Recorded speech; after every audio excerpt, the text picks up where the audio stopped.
No. So, hello and thank you for coming here at our special event with a special guest, Mr. Aldous Mina from Virginia, United States of America. He will present us an interesting book, probably very interesting for youngsters, or for all of us, all of the people who are in charge and probably in businesses, but for everyone who is in this mixture today called globalization. It's an honor to have interesting people here, also guests from England, from Brussels, and so on, and from Sighet. Of course, a very important person from Sighet. This special meeting is organized by Rotary Club Sighet. As always, when something happens in Sighet, no, it's just a joke. And by Sighet Online, thank you, Dani Goja. And I understand at this moment is online also our meeting. Live streaming. Okay. Another partner is Radio Sighet, Radio Romania Sighet, and not least Mr. Vasile Vancea, a Sighet-born youngster who is working and living in Valencia, Spain. So globalization brings us together for an interesting, I can say, meeting. I didn't read the book, but I had a discussion yesterday with Mr. Mina, and I think it will be an interesting challenge for us to discuss without reading the book and also to read the book after today. I will thanks again to Mr. Mina, who is here, and he is very, very kind and generous with the Sighet public. And I will ask Mr. Vasile Vancea to introduce you Aldous Mina. Hello and welcome. I'm going to introduce Mr. Mina, the author of FACECONOMICS. He's, as Mr. Maris said, he's from Virginia, Norfolk. He graduated Liberty University. He graduated international business, and he has an MBA, also in international business from the American International University, Intercontinental University. We are gathered here for an event that is going to talk about the actual term of FACECONOMICS. And this is going to be an event about opportunities that the social media is raising for our generation, for this generation, but also for the generations to come. Mr. Mina is the founder of an international consulting group. It's called the Premier Global Council Group, based in Washington. He worked for the federal government of the United States, for the Washington DC field office. He also collaborated with many multinational bodies, entities, like the World Bank, the International Monetary Fund. He worked with the US Peace Corps in a project here in Romania. I will leave now Mr. Mina to explain the concept he described in his book. Mulțumesc.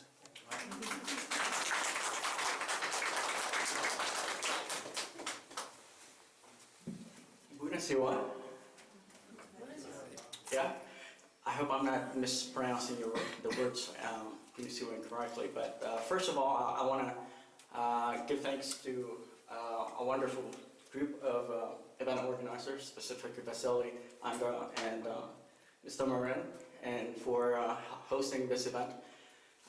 I'm still in a kind of different time zone. I'm still in Washington, D.C. time zone. I'm still trying to adjust coming back into Romania. But it's always been a pleasure to be here and spend the holidays in a wonderful country, a country that's always been dear to me. I first started here as a Peace Corps volunteer under the U.S. Embassy back in 2008, working in economic development, and in conjunction with various international and foreign and multinational organizations operating in the country. Having said that, I think we are very appreciative of every single one of you guys to come and listen to our presentation specifically on the globalization of market using of social media and the content that is being used throughout the world, not just in Europe, but in societies that are culturally advanced and adapting. With that said, if there's any questions or suggestions, comment, we will also open the floor up to you after I talk a little bit about the book and read some excerpts in it that might be of interest to you. I see that we have a group of different demographics here, individuals from the professional realm and the younger folks that might be more interested in tuning social media. So without any further ado, we'll get started. Mulțumesc frumos again for your time, and thank you for developing ciorba de burtă, my favorite meal in Romania. Every time I come here, I look for ciorba de burtă, de umpluți, and some sarmale whenever I get the chance. So, all right, we'll get started. Reach over this for a second. FACECONOMICS was developed in a transition of time. When social media was incorporated into the U.S. main society, it actually started back in Harvard University. And at that time, Harvard University was in a network of universities throughout the U.S. that are operating in testing various social and demographic marketing tools where people can use and be able to operate in a very Americanized mindset. And my university just happened to be a part of that network, Liberty University. There were about 27 universities that was a part with the network of Harvard University's structural development endeavor in terms of trying to apply social media in the local, mainstream population. Our school, Liberty University, took on thinking that it was just going to be a social platform. And at that time, I was leading the international business group at Liberty University, engaged in macroeconomic development and social development studies at Liberty University when I started studying international business. So my content was more in terms of how is social media going to be incorporated in the lives of not only our society, but also by the businesses and nonprofit organizations and political agendas within the country. So that is the scope of my interpretation as far as social media was concerned. So my group kind of formulated this idea of what is the general public using and doing in order for them to kind of appreciate the fact that people are sharing their lives, and also not only lives but motivation, attitudes, and educational endeavor onto their social media pages.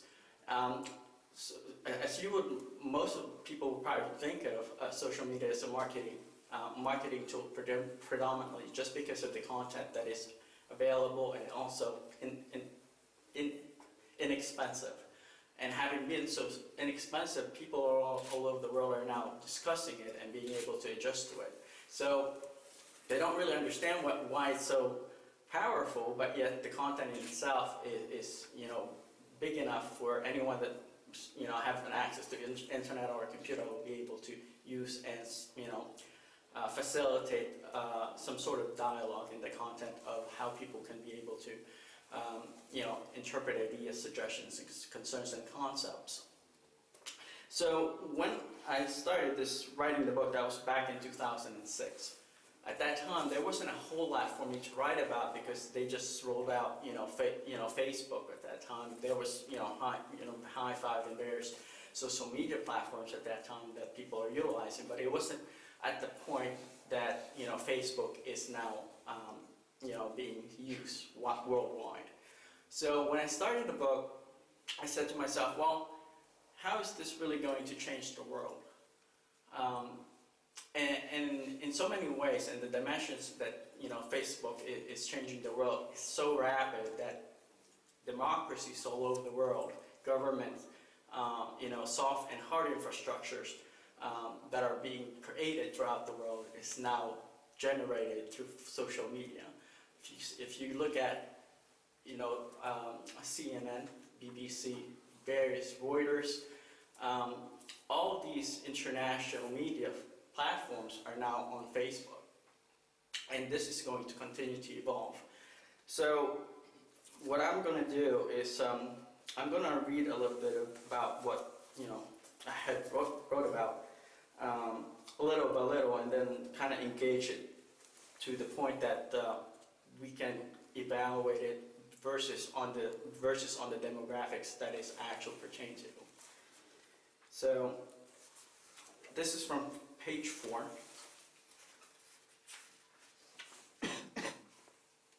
My engagement with social media began several years ago while I was sitting at a computer lab at my university waiting for my group members to come. I was curious about Facebook. I kept seeing friends try to track down friends and engage in a melodramatic search of friends' profiles and even those of their crushes. I joined not really thinking about the future reach of social networking nor trying to evaluate its potential role in international commerce. It took a year before I started posting pictures and even my profile was lame. I remember debating, trying to convince myself that putting my political affiliation, educational background, leisure preferences would be safe and no proprietary benefit would be exploited based on my uncanny left or classical crossover. And everything that pertains to it seems to be the complete opposite now because everything is being posted on social media. As a few months passed, I never took a gander at my Facebook profile. It was while meeting with members of a club I founded, the International Business Council, that I realized the intercontinental reach of social media and its role in shaping the 21st century world of international business. I saw how members of our club posted and communicated with their families and friends overseas and talk about their lives, ranging from university events, classes, social interaction, overall development, through their social media pages. In a way, it was a nature of discovery for me. The moment I associated Facebook and other social media sites to the globalization of markets, I began to try to connect how social media has escorted emerging countries to their aspiration to develop economically. And yes, I did have a lot of time at that time. So I started observing how my American classmates were using social media in contrast to how the rest of the world was using the platform, and I discovered little difference. The similarities, however, were deafening. The world is picking up American culture, concept, and ideas. And to some extent, Americans are learning about cultures, places, behaviors, value systems, purchasing power of the world through social networking. I thought it was very fascinating. Nevertheless, I wanted to associate international business to what I had observed. I did not have a solid enough case on which to reflect on at that time. Several years later, I noticed that that trend did not change but only intensified. Around the world, a substantial amount of content was being shared between friends, then friends of friends. From overseas, started sharing about their lives, desires, preferences, and vice versa with Americans. We could see the globalization of markets in the 21st century through the lens of social networking. Emerging markets face systematical, ethical, political, and sometimes social dilution. The cost can be hundreds and if not thousands of reasons. By reducing these challenges, the modern world can be explained through business and social models by societies that have used social engineering and social models and advancement, both internationally and domestically. So if you really look at what's going on today versus what it took place several years ago, or even decades ago, most countries in the Western European sphere or the U.S. societies have evolved into an economic advanced society where it is well entrenched to the globalization of markets, but it wasn't that obvious for us. today it's becoming more and more obvious and a part of our lives.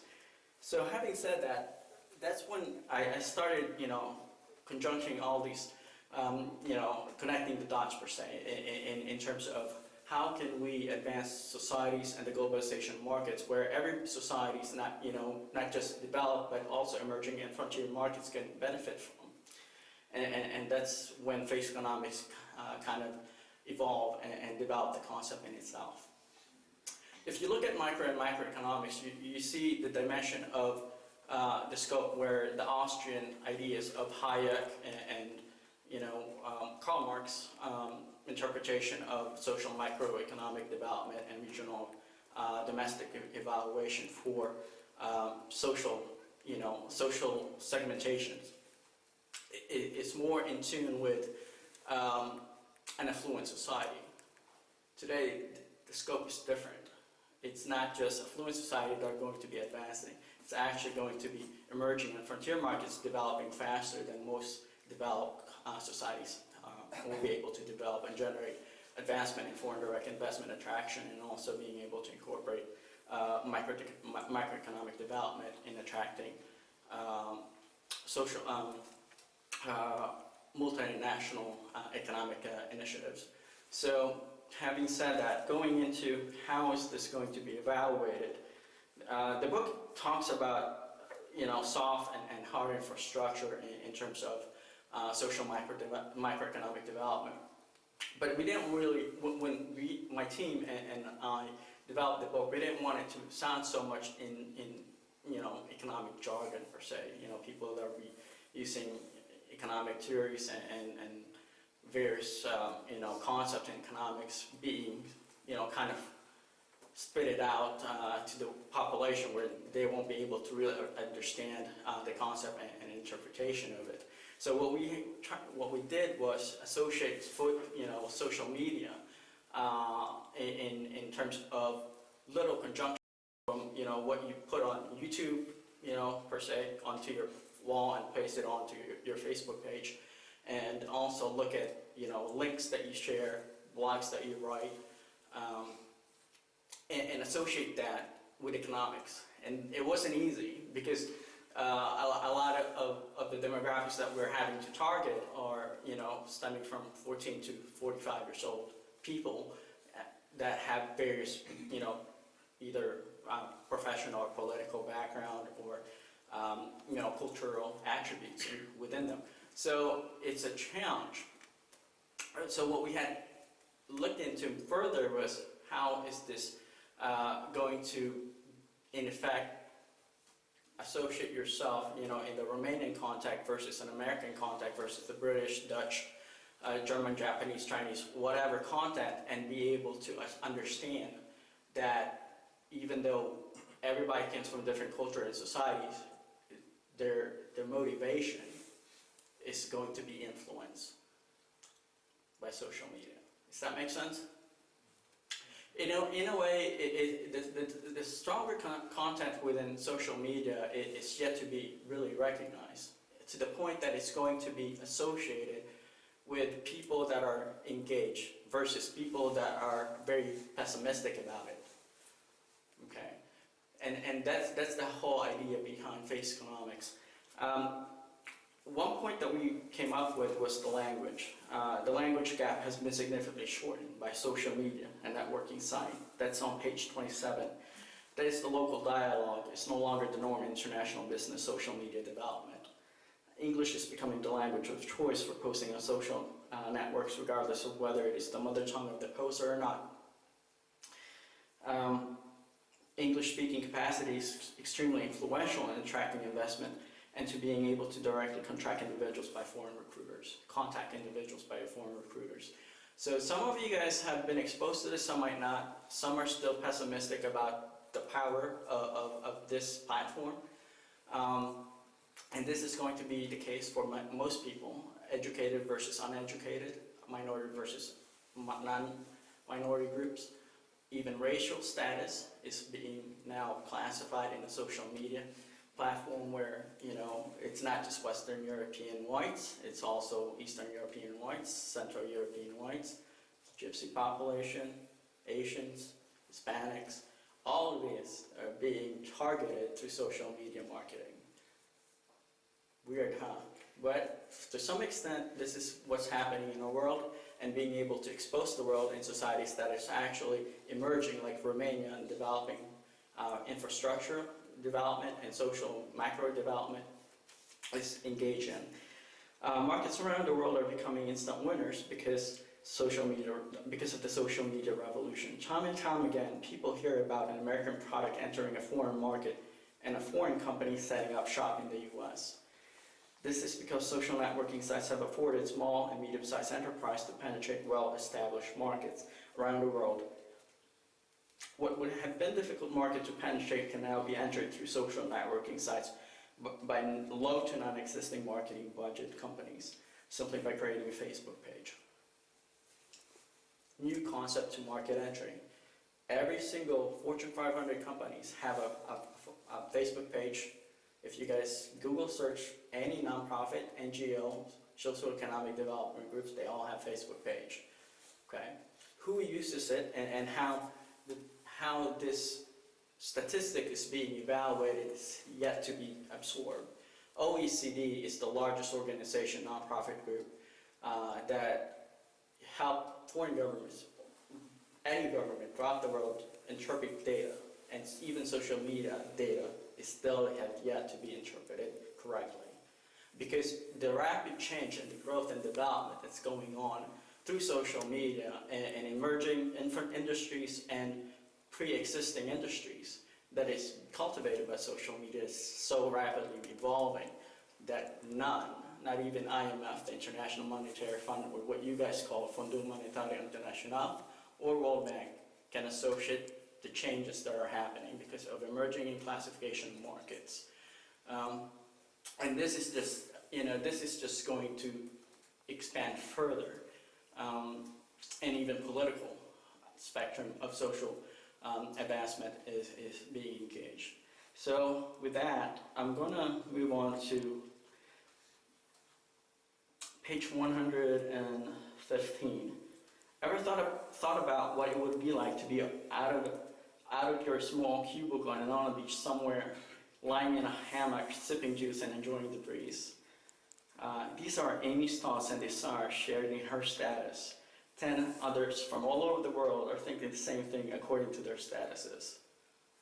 Okay, how cool is it to know that your desires and hopes are shared by people you do not look like, you do not have the same nationality as you, and do not even speak the same language as you. We know that many people all over the world have similar aspirations in life, but what a marvel it is when this phenomenon is reinforced instantly. The concept of foreign will slowly fade in the next few years, not because we will know everything about a country and its people through social media, but because we will observe their aspirations aligning with ours. Okay, very different concept. Imagine what people in the Republic of Moldova is thinking when they wanted to buy a Nike shoes, and the same person in Taiwan thinking about buying the same exact Nike shoes. Okay, supply and demand in economics, the theory of supply and demand is the concept of who has the most supply versus who would demand that supply. So the whole agenda behind it is looking into the scope of marketing. And then moving further, have you noticed how European immigrants in America were able to preserve customs, traditions from their ancestors, like David's British ancestors and families that he might have, connections with in Norfolk, Virginia, in the city where I grew up in? Imagine that, now they're able to connect. And they did so through books before, storytelling, antiques, memorabilia, and government archives. If you really think about it, this was the social media of yesteryears. Our social media platform in 2011 is a bit more organized today because we've actually packaged history and we package our own profiles on our social media pages. Within our social media pages, we have sections for photos, notes, links, videos, and if managed correctly, will outlast as well in advance into the future. Our society is now making a technology footprint that the whole world will be able to access. Our technology will not be watered down or tainted by historians in generations to come. Rather, the raw, unedited data of lives of citizens of the world will be presented. Our children will see our storybook online, evaluate our actions themselves, and appreciate the progress we have made through technology advancement. Imagine what passengers of the Titanic have posted on their status pages at the onset of the trip. Have you ever thought about how proud the families of those first astronauts on the moon were? What the first thing was the new immigrants? What was the first thing that the new immigrants did when they made it into the new world of America? When they crossed Ellis Island from Ireland? Or even when the peaceful march of Martin Luther King was prohibited by the majority of our population in the US. Today, the very first multi-ethnic president of the United States of America is able to tweet public and engage citizens in a direct question and answer session in a virtual world. All the advancement and visionary planning in the 21st century is now available at the click of a button. Does that make sense? So, events and circumstances in society are forever cataloged in a digital age and shared through social media worldwide. Countries, economies, businesses can now leapfrog each other to the world market level in as short as a decade or even a few years. The rate of advancement has significantly shortened by technology. Societies are now rapidly developing through social media. Such technology will continue to evolve for the next generation to realize. Have you ever seen commercials where a young spokesperson sits in front of a computer viewing photos of friends' trip in Asia on his social media site while his parents are out exploring in a brand new car? In his own way, the young person is figuring out a way to travel the world just like his friends on Facebook. His parents have a narrower view of exploration and have not crossed the Pacific Ocean using their cars. Now, the social and the generational divide exists. And as I mentioned, there are systematic formulation that we all as society had to progress through. When we were growing up, you go through a stage where you go through kindergarten, pre-kindergarten, kindergarten, middle school, high school, college, and so forth. Today, people in middle school can get access to information that college-level individual would have access through social media just by having friends that are professionals online. Baby boomers did not grow up in a Facebook world, so I realized that there's some here that are probably a bit older than I am, so please excuse us if we talk about baby boomers. What that means is individuals that are a little bit older than people generation X and Y. So look at it in the concept of a more open society where your upbringing might be a little bit different to this new generation's way of thinking. But the contents of what we're really trying to accomplish is how can we harmonize societies. So that might, hopefully that's the content that you guys kind of reflect on more, rather than, dividing the sectors, X and Y generation. Baby boomers did not grow up in a Facebook world, but are now educating themselves on the benefit of social media. A one world society would require similar understanding about the benefits of social media platforms to them, their community, their country, and the world at large. Just like the colony advance, we are tuned into the colony's need through social media. We are now more socially aware of what is going on in our country, region, world, because we have access to people and their thoughts. Using social media as a tool to learn about others in society falls short. However, when the only people we have on our social media pages are the ones that look, think, act like, and feel like us, then it becomes a more glimmer society to be a part of. So if you really look at the contents of things that we're having to be exposed to today, it's very different to what we as a society or previous society had to adapt to, or even want to be influenced or listen to. Does that make sense? because today, this globalization market really revolves around the people that utilize this technology and information versus people that have purchasing powers that feel that they will be able to change mindsets, win hearts and minds by just cranking out funds. Okay, so there's a way for us to win hearts and minds today. If you want to be a diplomat from Britain trying to help, a society in advancement in GMO products or agricultural products, development in countries like Romania, Moldova, Hungary, Bulgaria, then there is a way for you to do that today. Substantially inexpensive and has a large scope of influence. Okay, going on to page 127. How are we doing on time? Are we okay? I don't want to go over. Yeah. All right. About 20 more minutes. Okay. I can keep on going. So let me know, how we're doing on time, and also we'll open up the floor for questions. This is from page 127. Why? Why is the influential, word? And should I shake your hand, kiss you on the cheek, or bow to your culture has been for the longest time a human mechanism that baffled people from distant lands. Okay, do I kiss your hands like Sarumana? I like kissing ladies' hands, I don't mind, but some people kind of get scared of it. So language content within a culture is a puzzle that many scholars have pondered on, but few can really provide an answer to the dynamics culture play in a society. Perhaps the reason is because we do not know each other well enough to understand one another.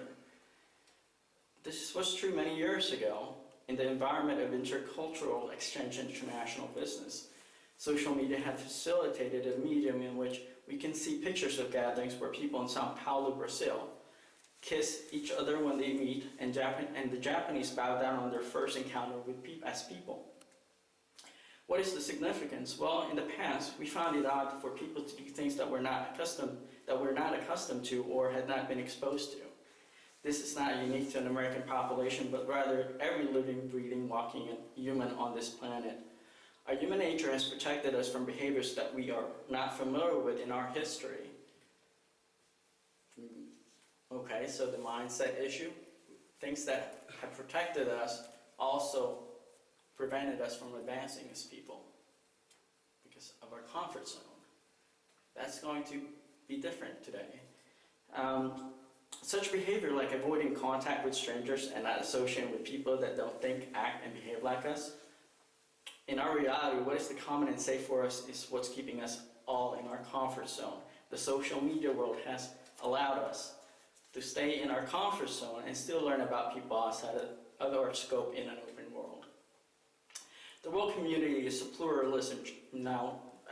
The world community of pluralism now challenges the individual approach to happiness.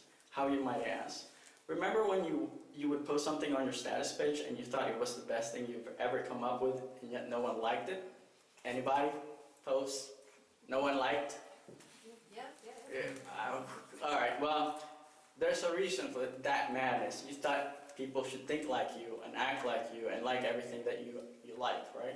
Well, unfortunately, this is a way for us to kind of understand that we're all at the same lower level, and we all have to work on improving ourselves. Okay, so the world community of pluralism, like I said, has changed. Remember when, we are now living in a world where other people's opinions about us do matter, and the more responses you get, the more likable you think you are. Or is this really the case? Opinion will change cultural barriers, other human levels of comfort simply because we as people like to do things that are popular. In countries where people do things in order to be respected, a different concept of human need of respect is available.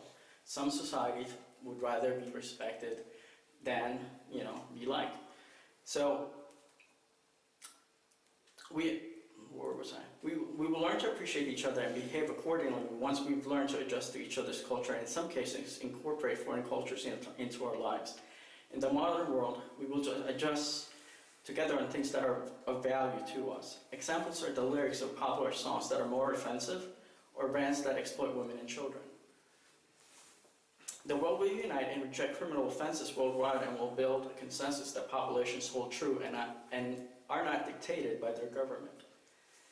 Concept among people will be appreciated and culture tendencies respected because of the interconnectivity of the world. However, nations that are not able to adapt will rapidly decline, and civil unrest will become the norm for these countries. An intolerant society is a dying society. A culture has plenty of influence on the sustainability of societies, governments, and productivity of people. Remember how communist countries struggled when the rest of the industrialized world was developing. Everybody's quiet, so you probably all remember, I would imagine. Now, a very similar future will be wed to those that are not able to unite their population and work together as a nation in spite of age-old culturally irrelevant practices. Culturally irrelevant is the key. Is it relevant in today's society, in today's world, in today's adaptation of education? And the crossover from the old world market to the new world commerce is by far the biggest challenge initiative to the most stable governments. However, countries that have been blessed to develop in the turn of the new century will enjoy the ease of cooperation of its population, especially the young and future decision makers in economic development initiatives. During my travels, I came across a student-led group from the Republic of Moldova. I asked them about their initiatives as a group, and the first thing that came out of their mouth of their president was to help build Moldova's economy. Moreover, I have asked them how they plan to accomplish such a commendable goal, and the answer was by talking to foreigners like me. They saw that teaching and sharing their culture, way of life, and history with foreigners was a key component in developing their country. For the most part, what our parents and grandparents have, what our parents, grandparents have failed to do in bridging the gap in social awareness worldwide is now being done through social networks by our generation. Okay, who protected racism? Who protected discrimination? Who protected keeping other people that don't look like us outside of our communities? Now we still have that problem till to this day because people have they didn't take the time to educate themselves or expose themselves to what's really happening around the world and around them. So let me remind you, this is not unique in the Western world alone. The Spanish, Mandarin, French, and Russian-speaking world are utilizing social media to build solidarity among nations worldwide as well. Culture is being exploited in social media and economic development capacity. And an example would be the Spaniards bringing banks and various loan programs to emerging markets of South America. The new normal is in no way normal in the eyes of our grandparents or even the sum of levels parents' generations. Our increased American potential in the global market presence, this is talking to the American public, in addition will also evolve into a multicultural population where our neighbors will speak foreign languages and observe cultures of the world as a part of their lifestyles. A 40-year-old man born and raised in Pennsylvania will now learn how to read, write, and speak a language that his parents never learned. Caucasians children will speak Mandarin, African American children will learn to speak African dialects and Spanish, various forms of dialects. The world will in fact increase in its English language skills through a social medium accessible around the world. Okay, if you go on Facebook and you write something in English and you want to edit that, Facebook now lets you edit what you type onto your Facebook page. It increases your potential because you're interacting. Our world will be different and yet be recited with the same inhabitants and the same government system that remain engine of progress in the 21st century. People will be free to move anywhere, anytime, and boundaries among neighboring nations will be lowered. European Union, well, things will definitely change. Visa programs to the US, that will change eventually. Because now the commonality of people, specifically intellectual, your brain, your intellect, is what's more valuable asset-wise to these countries worldwide. Okay, so diplomacy will be more transparent. Honesty and cooperation will become the norm among national representatives. The book in itself were endorsed by several ambassadors. The reason being is because there was an issue with the State Department with the WikiLeaks issue, where Mr. Assange had, exposed a lot of our wire transfers through diplomatic, installations throughout the world. Well, now that's all relevant because it's exposed. Everybody has access to it. People can appreciate the dynamics involved. Okay. The social media platform is an opportunity for us all to learn, advance, and depend on each other.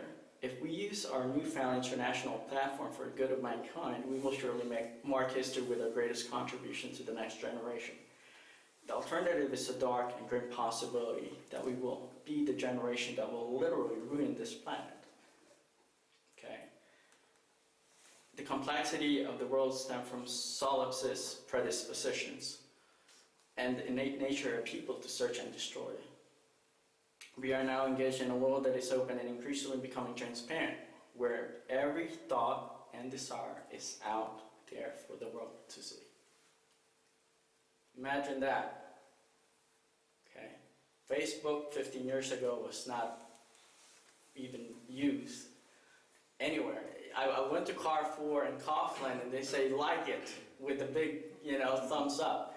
So imagine the magnitude that, social media is now, kind of incorporated in our lives. Africans were marginalized in America.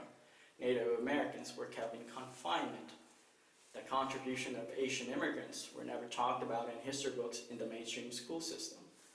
And Latin American workers were considered unable to advance because they could not learn the local language. Even whites that were discriminated against are not even shared in our mainstream school curriculums. Imagine the Irish, the British immigrants that came to the US that were discriminated against. Okay. No one talks about it, but everybody talks about the flight of the African American population. Okay.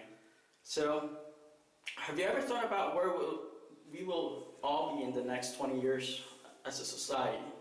Well, if we play our cards right, the next generation will be thanking us well into the 22nd century if we use social media in order to change mindsets and bring people together in this century. We now have the opportunity to participate in history as well as shape the future world for our children and great-grandchildren. Our petty differences no longer merit a single clause in history books, and we need to get over ourselves and start thinking about future generations. FACECONOMICS will generate growth and prosperity worldwide, and we all need to celebrate this concept. It is in the world's, and indeed America's interest, to participate in the transformation of the new world market. The boiled frog mentality, this is a business jargon basically. Boiled frog is when you're stuck in a pot of boiling hot water, and the more you increase the temperature of that boiling water, that the frog ends up getting boiled and ends up dying inside the pot. So don't have that mindset where you're stagnant. You're always, in your comfort zone. You're not looking to, expand, develop as a person and as a professional. A business stagnant mentality is what the boiled frog mentality concept is about. Never be a partner of the new world, and will never be a partner of the new world market. The same goes with the government that think that can prolong a monolithic approach to growth. The world must now learn to cooperate, face a rapid decline in economic growth and opportunities within their markets and eventually region. The fortress model is an economic killer and a social decay model if countries continue to implement it. No one country, continent, or region can survive on its own, and FACECONOMICS will make sure that this is the case for worldwide.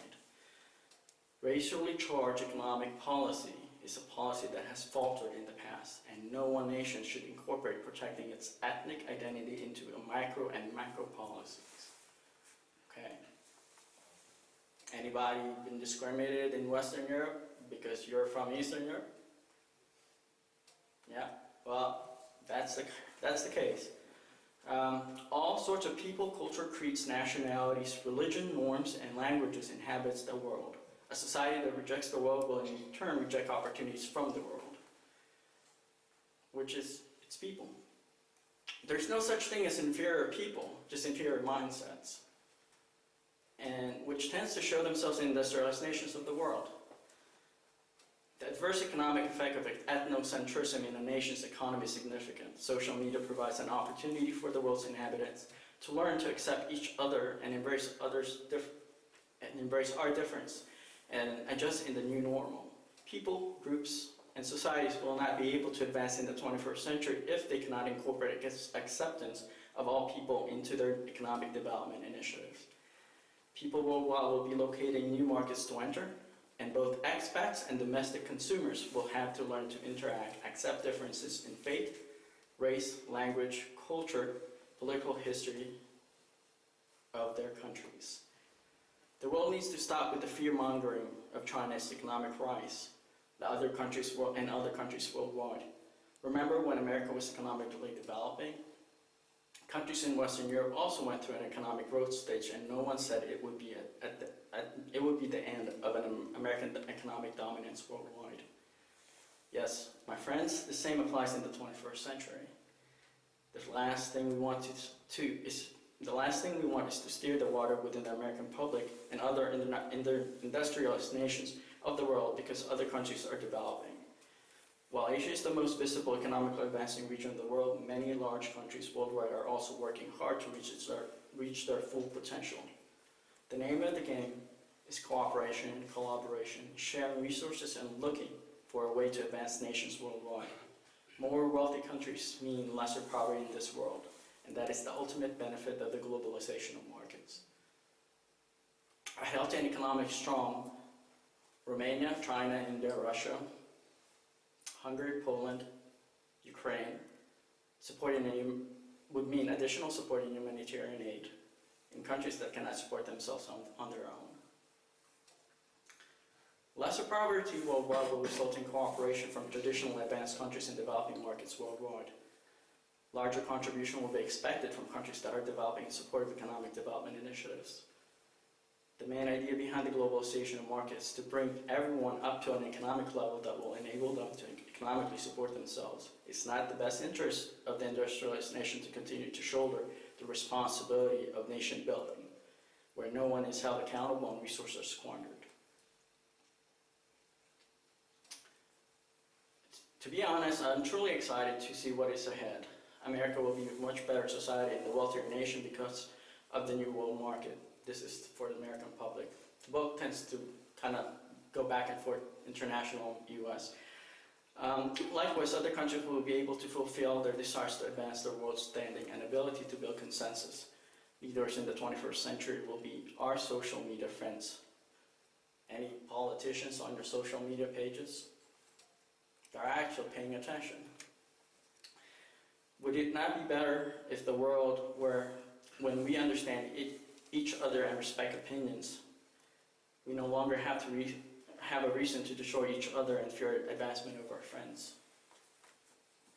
The purpose of this book is to put to rest my misconceptions about the globalization of markets and engage the world public in learning about each other through tools that we now have in our possession. This chapter, last chapter, I don't want to put you guys to sleep. I tend to be, I tend to roll on and on, so I don't want to keep going if we have less than 10 minutes. This chapter is dedicated to the next generation of social media user.